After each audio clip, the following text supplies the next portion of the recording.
Welcome back, folks, to another episode of Firewood Doctor.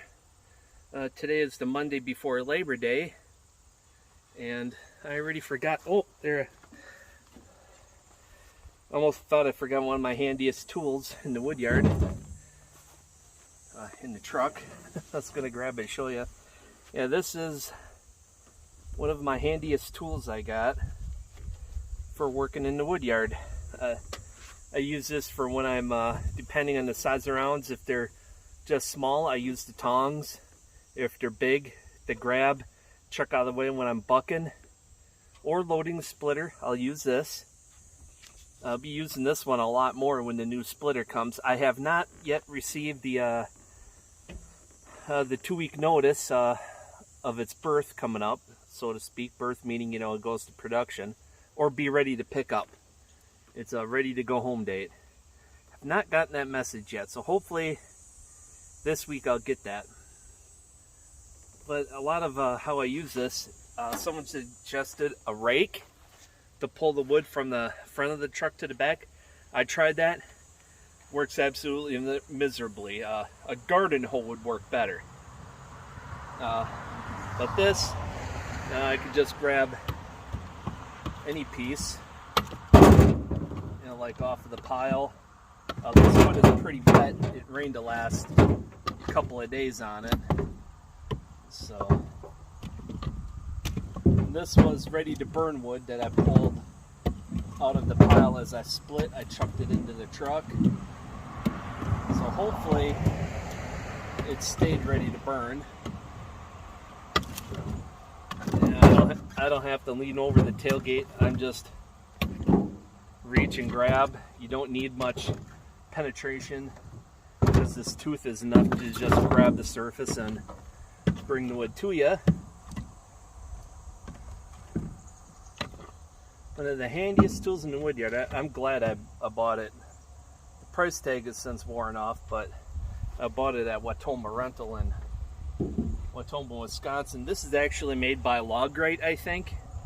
So I've seen them with the exact same design, but now the updated models, the design is just a change in the spike. It's a narrow profile.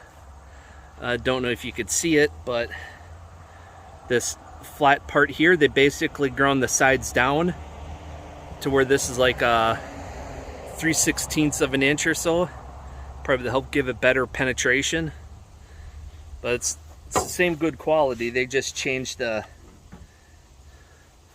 spike tip on that, so when you stab the ends of the wood, you get a better depth of penetration. So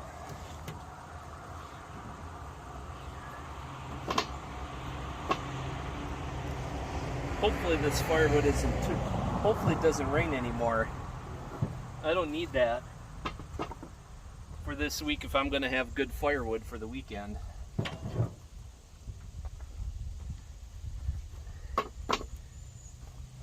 This being oak, it'll soak up moisture like a sponge. You can tell this wood really soaked up a lot over the last couple of days. But the good part is once wood is dry,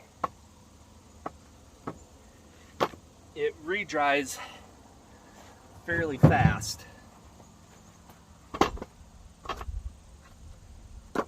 You know, so it's mainly the surface, you know, 1/8 of an inch, 1/4 inch that gets too wet to burn, which makes it hard to light. But if you split these open after a couple of days of rain, inside will be dry and that will burn. But it doesn't make campers too happy because they can't light a fire right away when they want to. Because when they get to the campsite, a lot of times they want to have the fire right away.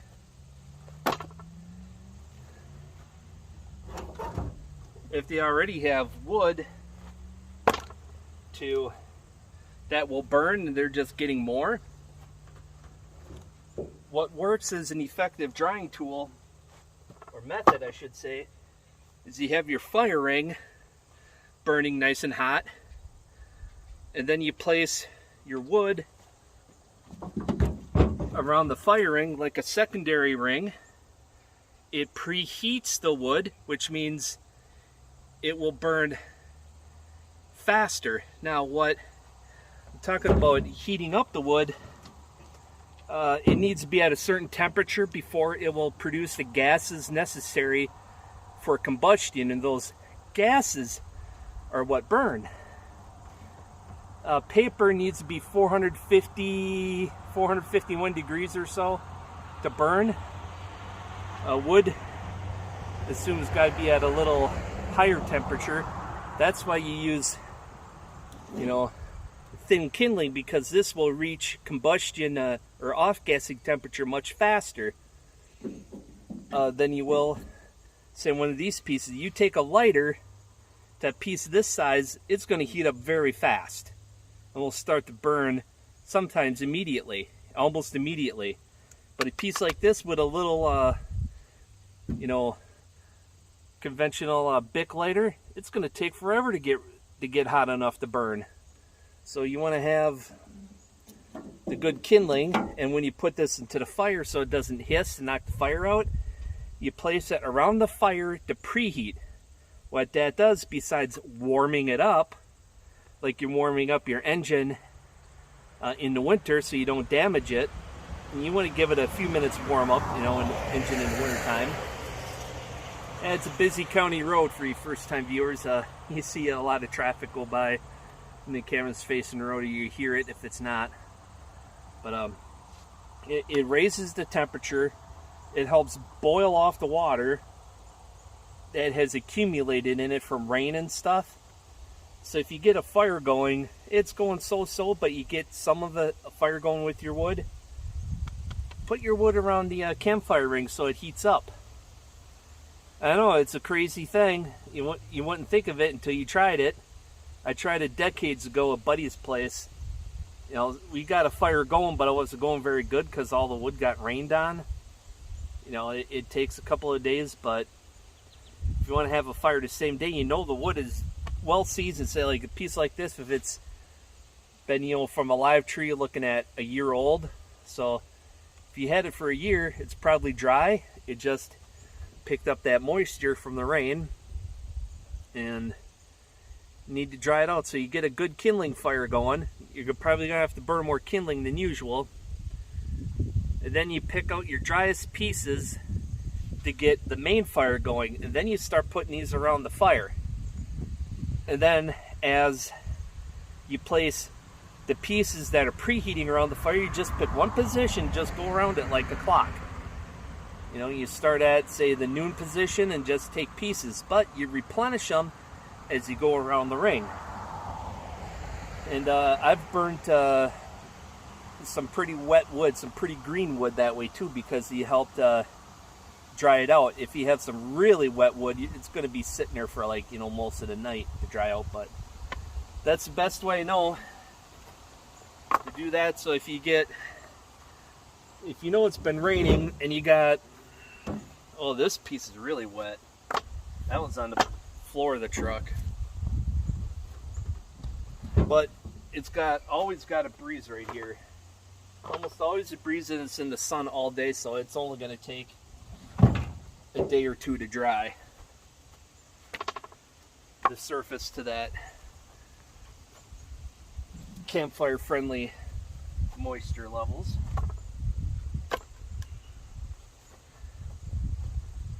The only way I could keep all the wood perfectly dry is to keep it under a roof and shelter all the time. Yeah, and that just isn't cost effective for a small operation. Now, like a big commercial operation, like the person that Skidder Kev works for, he's out of Canada. They have those big, huge shelters they split into, and if you got dry logs going onto the processor, you're going to get dry wood coming off, and that wood is sheltered until the time they go to bag it or sell it delivery, So that wood has zero rain on it, but it's also got, they also have one big operation.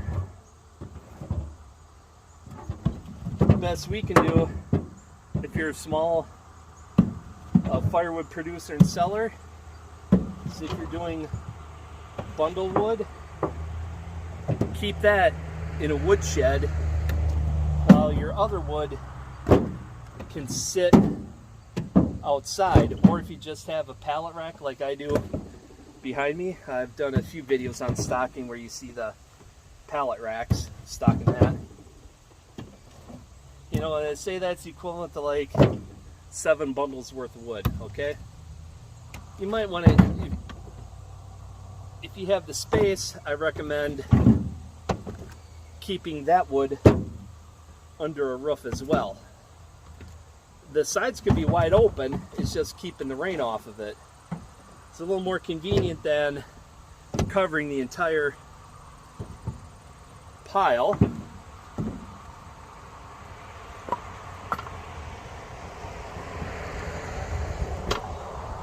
What I need is to get another load of ash in here. That wood is almost ready to burn green.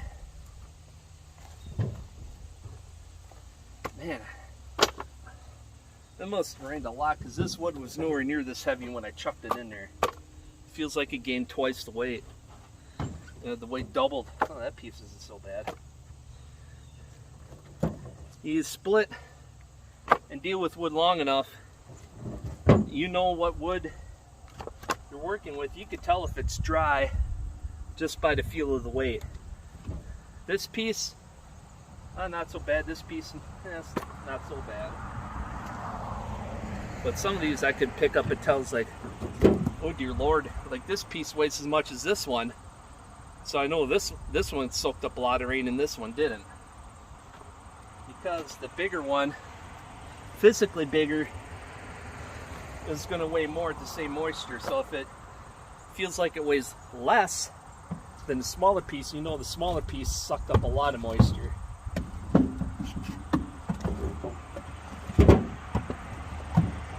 Yeah, if I had this on hyperlapse, it would have been done restocking already. But the point is talking about firewood and how you can dry it in a pinch. So yeah, it wouldn't be a bad idea if it's rained recently and you know there's a trusted supplier of bundle wood that has ready to burn stuff by like moisture content. It wouldn't be a bad idea to buy a bundle to get your fire started, especially if it's kiln dried. Usually the kiln dried is, it could be lower than 20%. I've seen it come out of the kilns at like 6 or 8%, which is lumber moisture. That's bone dry. Or loud motorcycle.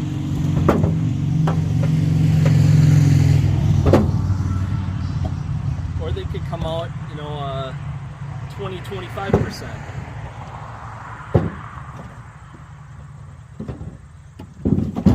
So yeah, it's a gamble sometimes on that wood. What I would do is get a moisture meter available at a lot of places in a store like Fleet Farm or Farm and Fleet, depending on what part of the Midwest you're from.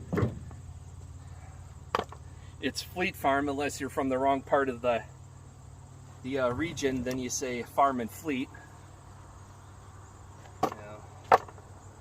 Tomato, tomato, whatever. Same basic stuff. Anyway, usually it's in the home heating wood section, I think is where they have a basic moisture meter.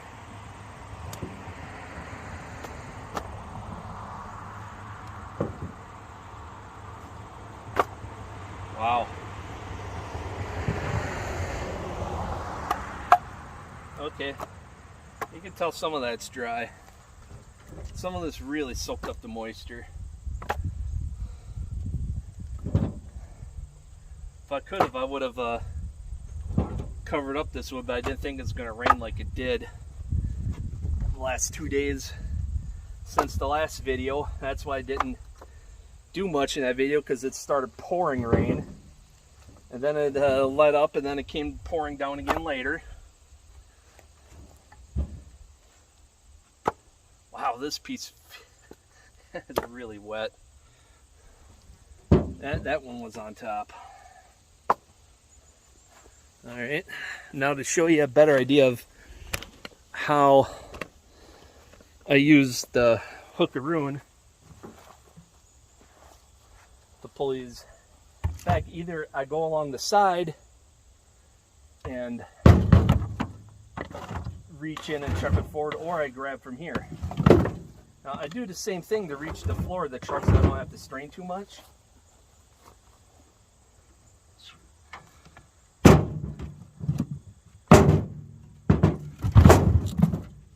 Funny thing is, I got wood in log form that's probably drier than this from the same pile that I split this from, because it doesn't have the surface area to collect water.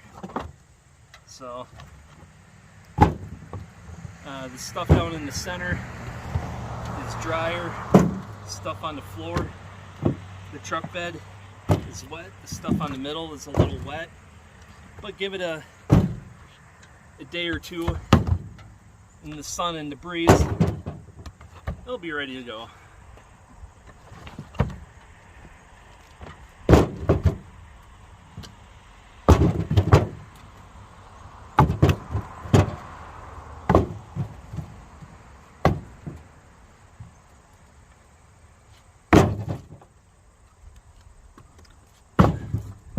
This is all part of my build up to Labor Day.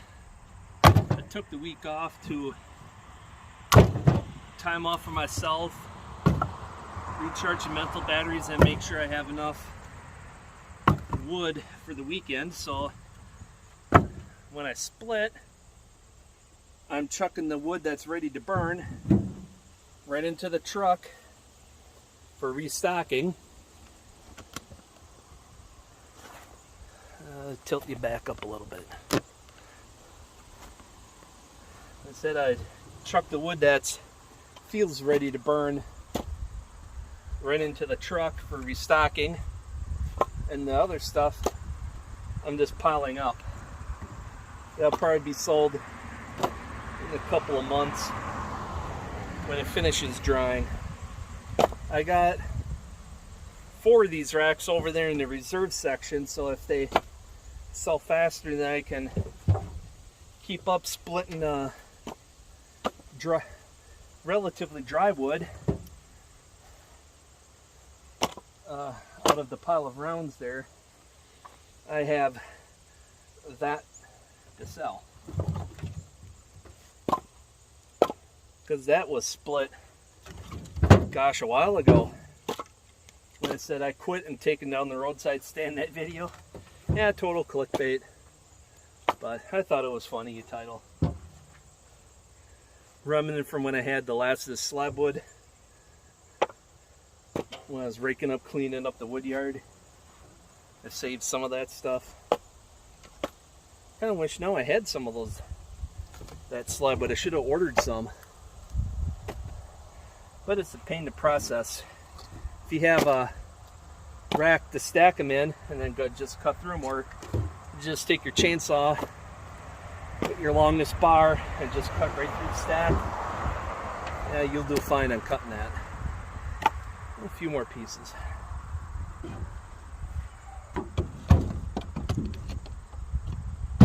I hated dealing with that wood, but that slab wood never failed me being ready to burn. I could get,